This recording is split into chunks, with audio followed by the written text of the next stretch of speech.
जय श्री राम जी की। आप सभी के अंतस्थल में बसने वाले प्रभु श्री राम जी से मेरा शत शत नमन।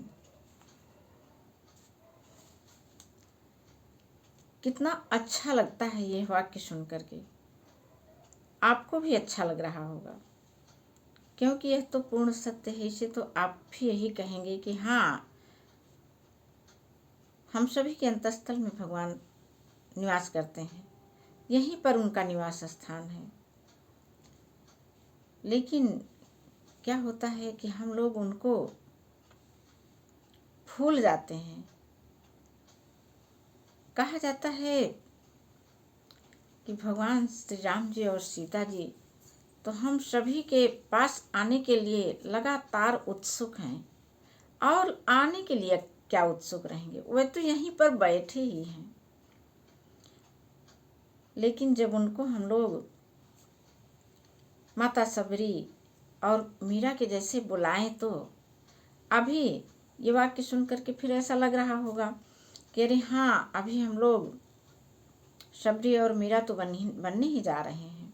ये सब तो किताबों की बातें हैं, वेद पुराणों में ऐसा लिखा गया है, तब के जैसा अब नहीं।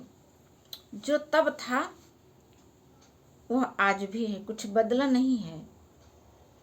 बदला है तो बस यही कि राम रूपी शक्ति से हम लोग थोड़ा सा अपनी दूरी बना लिए हैं। इस भाग दौड़ में हम अपने आप को ही सर्वोपरि मान लिए हैं। आप याद करिए जो है कि जिस प्रकार हमारा बच्चा कोई काम करने जाता है तो वो हमसे सलाह लेकर के जाता है, और उसके लिए हमसे साधन लेके जाता है, हम से रुपए पैसे लेता है, काम वो करता है जब तक वह छोटा रहता है। लेकिन साधन उसके लिए हम ही जुटाते हैं।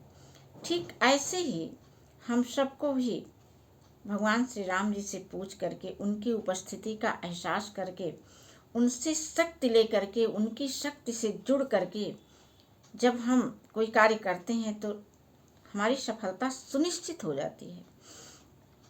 कैसे उनसे जुड़े रहना है, याद करिए। जब कभी ध्यान दीजिए, हम लोगों के यहाँ कोई विशिष्ट अतिथि आने वाले होते हैं तो हम लोग कितनी तैयारियां करते हैं, अपने बच्चों को कैसे कैसे सहेजे रहते हैं तमाम की। देखिए, उनके आने पर बार बार इधर उधर चक्कर मत लगाना, तेज मत बोलना, आपस में लड़ाई झगड़े मत करना। और ये सब जो है हम लोग भी वैसे ही बने रहते हैं। आखिर बताइए कि वे विशिष्ट व्यक्ति तो हमारे और आपके जैसे ही होते हैं, लेकिन जो संपूर्ण ब्रह्मांड का संचालन करने वाला परमात्मा हम लोगों के अंतस्थल में बैठा है, और उसको भूल करके हम लोग मनमाना बर्ताव करते रहते हैं। कैसे भला हो हम लोगों का। बहुत सीधा सरल रास्ता है, किसी प्रकार की कोई कठिनाई नहीं। बस राम जी का स्मरण करके वैसे हम सभी को सारे कार्य करने हैं, जैसे हमारे बच्चे हमसे पूछ करके कार्य करते हैं और हम उनके लिए सारे साधन जुटा देते हैं। बस यही भगवान भी चाहते हैं कि उनकी शक्ति से हम लोग जुड़े रहें, और जब जुड़े रहेंगे तो हमसे किसी भी प्रकार की गलती नहीं हो सकती है। देखिए, आज रामचरितमानस पाठ में माँ पार्वती का जन्म हो चुका है हिमालय पर्वत के यहाँ, और होने के बाद नारद जी आए। ये सारे विवरण आप इसके पहले वाले वीडियो में सुन चुके हैं। तो नारद जी आए और माता पार्वती के सारे लक्षण बताया, सब कुछ कि यह तो बहुत ही गुणवान है कन्या आपकी। इसी का नाम लेकर के आगे आने वाले समय में सारी स्त्रियां पतिव्रत धर्म का पालन करेंगी।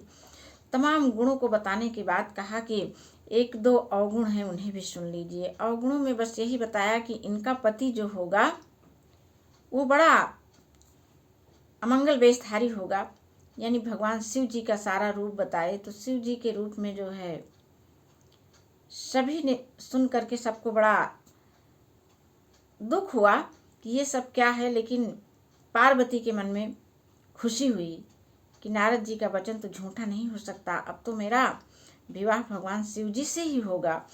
और फिर ऐसा सोच करके माता पार्वती तो मन में प्रसन्न हो गई, लेकिन उनके माता पिता यानी हिमालय और मैना जी, ये दोनों लोग परेशान ही थे। मुनि चले गए, नारद मुनि चले गए अपने धाम।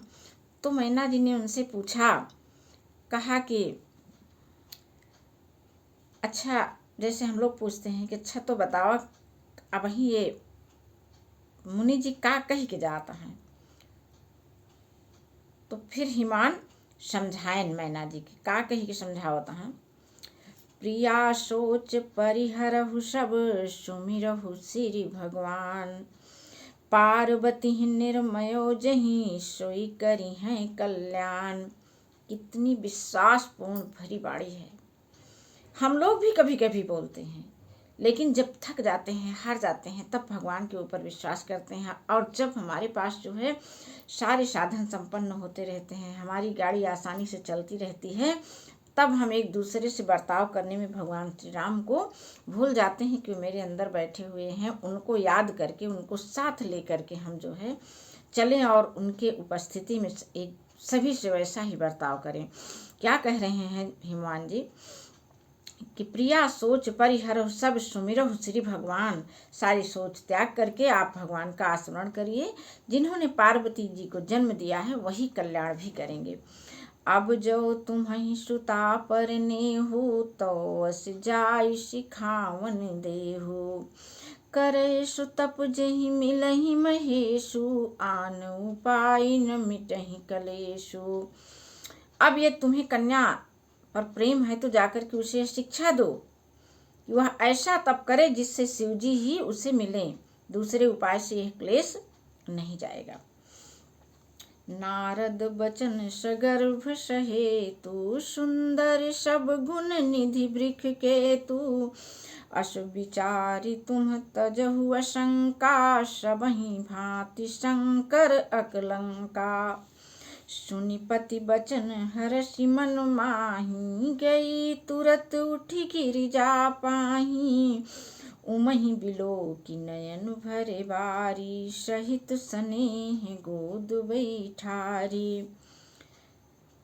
पति के वचन सुन करके मैना जी आई पार्वती जी के पास और उनको बड़े प्रेम से अपनी गोद में बैठा ली। छोटी ही थी, बहुत छोटी ही थी, तभी की बात यह है। गोद में बैठाई और अपनी पुत्री को देख करके न उमहि बिलोकि नयन भर बारी, सहित स्नेह गोद बैठारी। उनको देख करके उनकी आंखें भर आई कि इतनी छोटी बिटिया को मैं कौन सा तप करने के लिए कहूँ। बारही बार लेती उरलाई, गद गद कंठ न कछु कही जाई।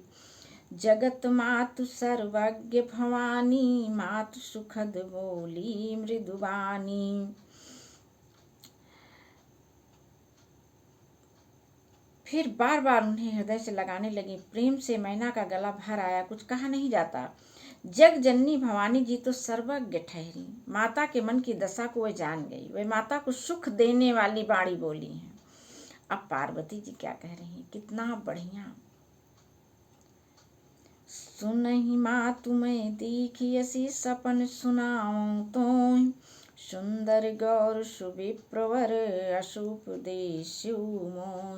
कहती हैं, हे माता, हम एक सपना देखे, एक सुंदर गौरवाण सन्यासी हमारे सपने में आए और हमका कुछ उपदेश देंगे। तो का उपदेश दिए हैं। करहि जाय तप शैल कुमारी, नारद कहा सत्य विचारी। कहते हैं कि वे हमका तप करे के कहिया है।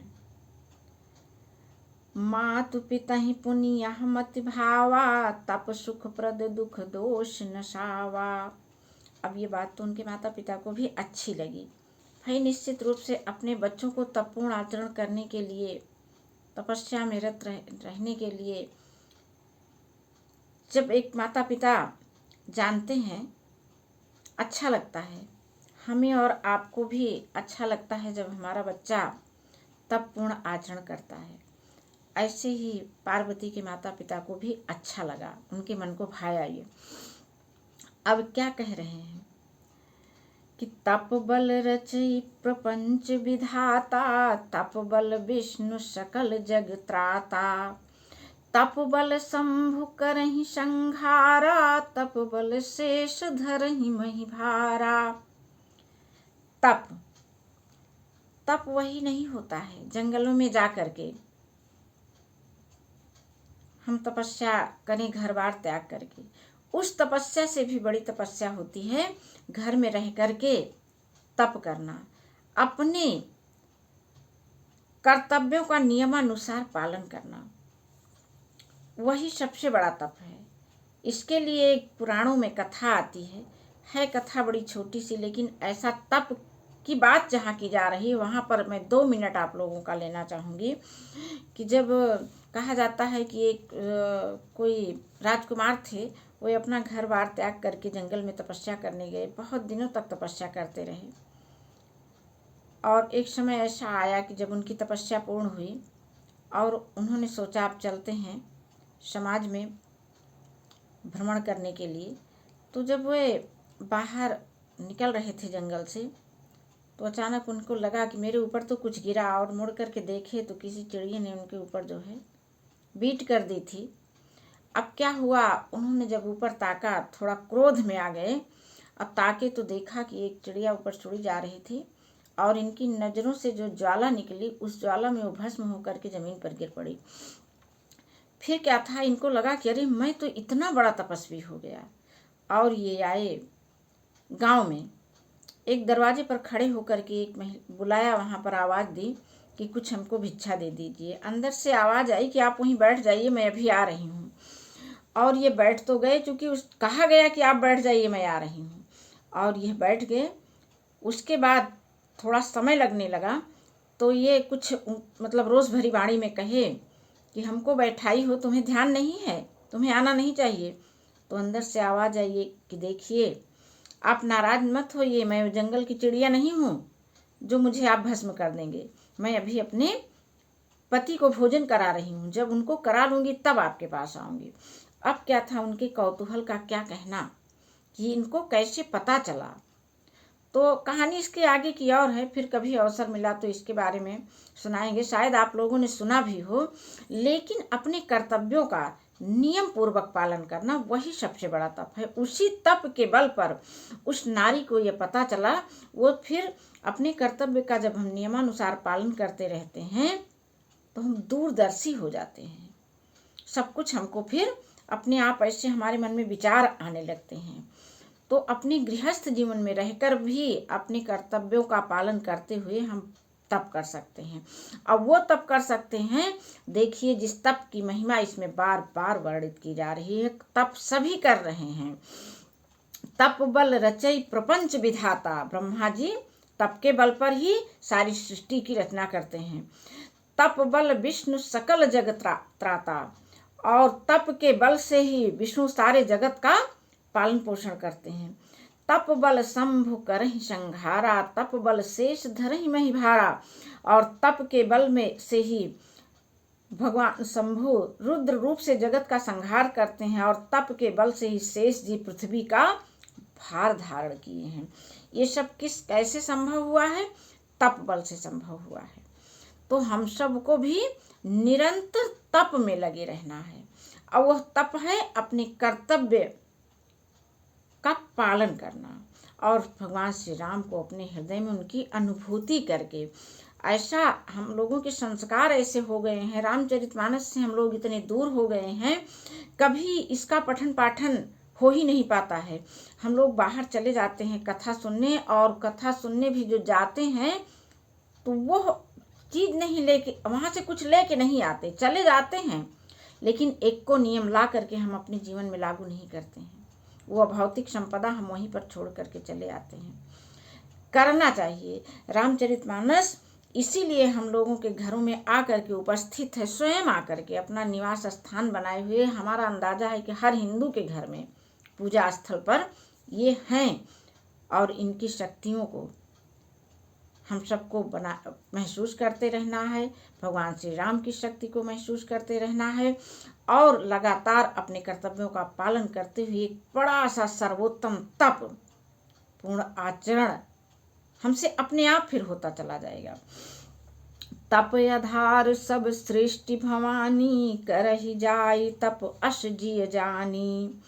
सुनत बचन विस्मित महतारी, सपन सुनायो गिरिहि हकारी। हे भवानी, सारी सृष्टि तप के ही आधार पर है, ऐसा जी में जानकर तू जा करके तप कर।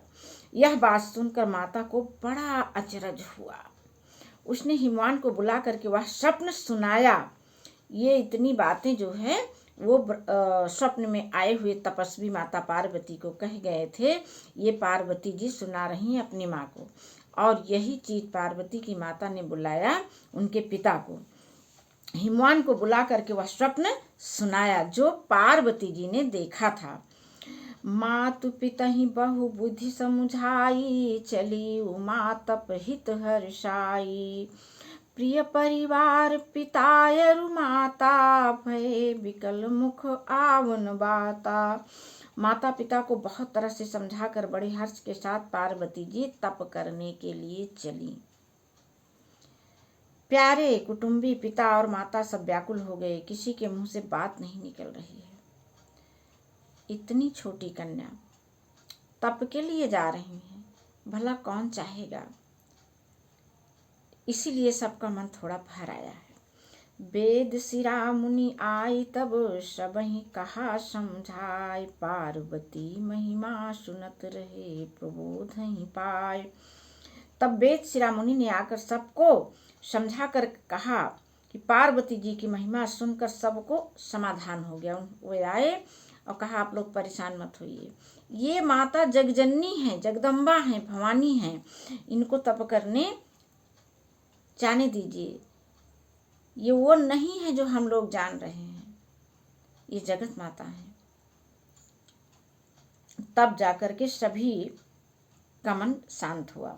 उर्धरि उमा प्राणपति चरना, जाय विपिन लागी तप करना। अति सुकुमार न तन तप जोगु, पति पद सुमिर तजउ सब भोगु। प्राणपति शिव जी के चरणों में को हृदय में धारण करके पार्वती जी वन में जाकर तप करने लगी। पार्वती जी का अत्यंत सुकुमार शरीर तप के योग्य नहीं था, तो भी पति के चरणों को स्मरण करके उन्होंने सब भोगों को तज दिया। एक स्त्री का रूप मात्र एक कन्या पत्नी नहीं होता है, एक माता होती है हर एक स्त्री। और अपने आगे आने वाली रचना करने के लिए ही वह तमाम तप जो है करती है, और करना चाहिए, तपपूर्ण आचरण करना चाहिए, अपने सुख के लिए नहीं, अपनी आने वाली संतान के सुख के लिए। नीति नव चरण उपज अनुरागा, बिसरी देह तपहि मन लागा। हम जो है स्वामी के चरणों में नित्य नया अनुराग उत्पन्न होने लगा, और तप में ऐसा मन लगा कि शरीर की सारी शुद्धि बिसर गई। खाली आत्मा से मिल रही है। आत्मा पार्वती जी की आत्मा भगवान शिव जी की आत्मा से मिल रही है। तन की शुद्धि बिल्कुल भूल गई कि मैं आत्मा तन में निवास कर रही हूँ, इसके साथ ही तन भी जुड़ा हुआ है, उस बात को भूल गई।